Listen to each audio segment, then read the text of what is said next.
विषय है reserve bank of India, Bharat का रिजर्व बैंक। इसकी स्थापना 18वीं शताब्दी से ही अनुभव की जा रही थी। देश में केंद्रीय बैंक की स्थापना का सुझाव लॉर्ड वॉरेन के द्वारा सन 1773 में दिया गया था, जिसमें कहा गया था कि केंद्र में एक इस प्रकार का बैंक होना चाहिए। 1925 में हिल्टन यंग कमीशन ने देश में एक स्वतंत्र केंद्रीय बैंक स्थापित करने की जोरदार शब्दों में सिफारिश की थी। केंद्रीय बैंकिंग जांच समिति ने भी 1931 में रिजर्व बैंक की स्थापना पर जोर दिया, जिसके फलस्वरूप 1934 में reserve bank of India act पारित किया गया और 1 अप्रैल 1935 से 5 करोड़ रुपए की अधिकृत पूंजी के साथ रिजर्व बैंक ने अपना कार्य प्रारंभ कर दिया था। रिजर्व बैंक को स्थापित करने के कुछ प्रमुख कारण थे। पहला, कि देश में मुद्रा और साख नीति में समन्वय स्थापित करना, भारतीय रुपये के आंतरिक और बाहरी मूल्य की स्थिरता स्थापित करना था, बैंक के नकद कोषों का केंद्रीकरण करना, देश में बैंकिंग व्यवस्था का समुचित विकास करना, मुद्रा बाजार में सहयोग और समन्वय स्थापित करना, विदेशों में मौद्रिक संबंधों को स्थापित करना। स्वतंत्रता प्राप्ति के बाद भारत में भी रिजर्व बैंक का राष्ट्रीयकरण करने की मांग जोर पकड़ने लगी थी। भारत सरकार द्वारा 1948 में एक रिजर्व बैंक अधिनियम पारित करके 1 जनवरी 1949 को रिजर्व बैंक का राष्ट्रीयकरण कर दिया गया।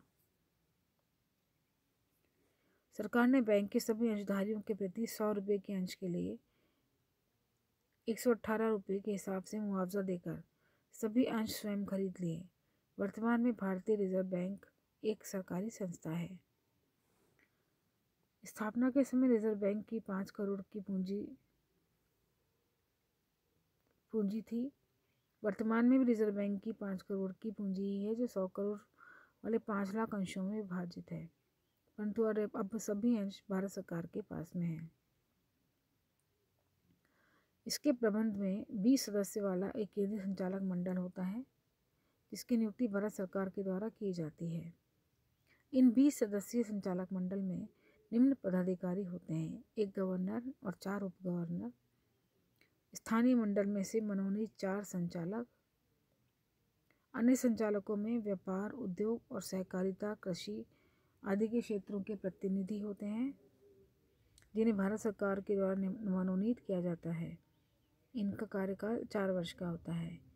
एक सरकारी अधिकारी होता है, जो भारत सरकार का वित्त सचिव होता है। इसे मताधिकार प्राप्त नहीं होता। इसके अतिरिक्त कुछ 4 स्थानीय मंडल भी हैं। प्रत्येक स्थानीय मंडल में 5 सदस्य होते हैं, जिनकी नियुक्ति भारत सरकार के द्वारा संबंधित क्षेत्र से की जाती है। इनका कार्यकाल 4 वर्ष का होता है। रिजर्व बैंक का केंद्रीय कार्यालय मुंबई में स्थित है और यह विभाग संगठन की दृष्टि से 25 विभागों में विभक्त है। रिजर्व बैंक के स्थानीय प्रधान कार्यालय नई दिल्ली, कलकत्ता, मुंबई, चेन्नई में स्थित है। इसके अतिरिक्त रिजर्व बैंक ने अपनी शाखाएं भी कई शहरों में खोल दी हैं। जहाँ कहीं रिजर्व बैंक की शाखाएं नहीं हैं, वहाँ स्टेट बैंक इसके प्रतिनिधि के रूप में कार्य करता है।